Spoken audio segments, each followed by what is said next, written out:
గత వీడియోలో మనం ఒక ప్రశ్న అడిగాం. నీ గమ్యం ఏంటో నీకు తెలుసా? చాలామంది ఆలోచించి ఉంటారు. అవును, నాకు నా గమ్యం తెలుసు. కానీ ఒక ప్రశ్న ఇంకా మిగిలిపోయింది. గమ్యం తెలిసిన తర్వాత కూడా ఎందుకు అక్కడికి చేరుకోలేకపోతున్నాం? ఎందుకు? ప్రతి సోమవారం కొత్త నిర్ణయం తీసుకుంటాం. కానీ శుక్రవారం వచ్చేసరికి మళ్ళీ పాత జీవితానికే వెళ్తాం. ఎందుకు? ప్రతి నెల కొత్త గోల్స్ రాస్తాం. కానీ సంవత్సరం చివరికి అదే చోట ఉంటాం. సమస్య నీలో మోటివేషన్ లేకపోవడం కాదు. సమస్య నీ మెదడు మార్పును ఎలా చూస్తుందనేదే. ఈరోజు అదే నిజం తెలుసుకుందాం. ఒక చిన్న ప్రశ్న. ఉదయం అలారం మోగినప్పుడు నువ్వు వెంటనే లేస్తావా? లేక ఇంకో 5 నిమిషాలు అని స్నూజ్ చేస్తావా?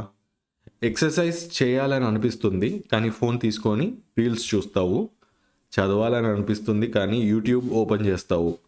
ఇది ఎందుకు జరుగుతుంది? నువ్వు బలహీనుడు కాబట్టి కాదు, నీకు డిసిప్లిన్ లేదని కూడా కాదు. నీ మెదడు ఒక పని మాత్రమే చేస్తుంది, అది కంఫర్ట్ని కాపాడుతుంది.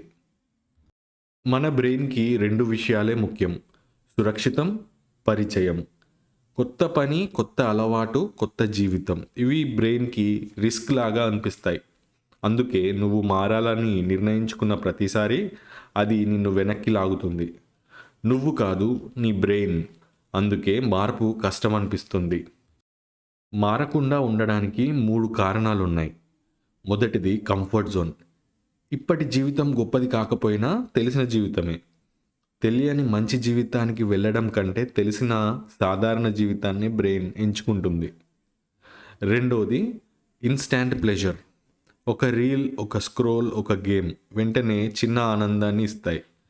కానీ ఒక బుక్, ఒక వర్కౌట్, ఒక స్కిల్ ఫలితం రావడానికి సమయం పడుతుంది. బ్రెయిన్ ఏది ఎంచుకుంటుంది? వెంటనే ఆనందం ఇచ్చేదే. మూడోది ఫియర్ ఆఫ్ ఫెయిల్యూర్. మొదలు పెడితే నేను ఫెయిల్ అయితే, ఇతరులు నవ్వితే, నా వల్ల కాకపోతే అని మనం అనుకుంటాం. అసలు నిజం ఏమిటంటే చాలామంది ఫెయిల్యూర్ వల్ల కాదు, ఫెయిల్యూర్ గురించి ఊహించడం వల్లే ఆగిపోతారు.